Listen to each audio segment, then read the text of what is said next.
35 વર્ષનો બહોળો અનુભવ ધરાવતા 20,000થી વધુ જટિલ હૃદયની સર્જરી કરી ચૂકેલા, નવીનતમ તકનીકોમાં મોખરે રહેલા, 40 આંતરરાષ્ટ્રીય સંશોધન પ્રોજેક્ટ્સ અને 100થી વધુ પ્રકાશનો સાથે સંકળાયેલા અને જેઓ ઘણી રાષ્ટ્રીય અને આંતરરાષ્ટ્રીય પરિષદોમાં ફેકલ્ટી તથા દક્ષિણ ગુજરાતના એકમાત્ર કાર્ડિયોલોજી શિક્ષક છે એવા ડૉક્ટર અતુલ અભ્યંકર શું કહે છે, ચાલો સાંભળીએ.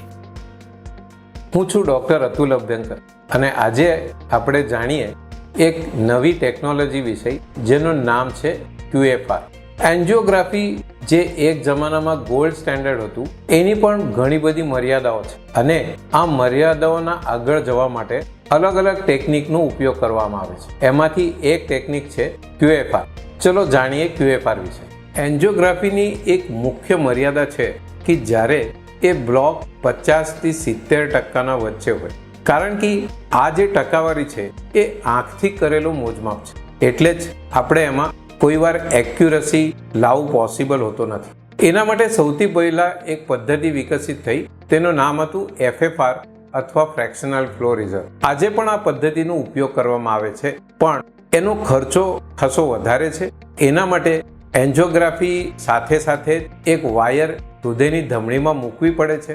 પણ એની જગ્યા પર હવે જે એન્જિયોગ્રાફી ઓલરેડી થઈ ચૂકી છે તેનો જ ઉપયોગ કરીને આ ઇમેજિંગ દ્વારા આપણે QFR એટલે ક્વોન્ટિટેટિવ ફ્લો રેશિયો આ ટેકનિકનો ઉપયોગ કરી શકીએ. આ એક્ઝામ્પલ છે કે આ છે એક એન્જિયોગ્રાફી અને એમાં આપણે આપણું મન બનાવવું મુશ્કેલ થયું છે કે એવા આપણે સ્ટેન્ટ મૂકીએ કે નહીં મૂકીએ.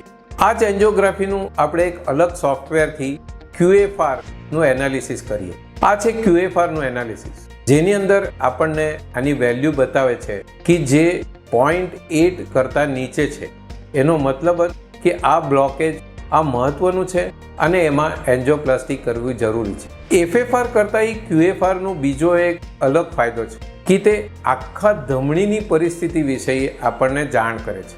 એટલે જ હવે જ્યારે પણ એન્જિયોગ્રાફી વખતે કોઈ પણ આપણને ડાઉટ હોય તો એક અતિ સિમ્પલ અને ઓછા ખર્ચાવાળી પદ્ધતિ જેનું નામ છે QFR એનો ઉપયોગ કરવો જોઈએ.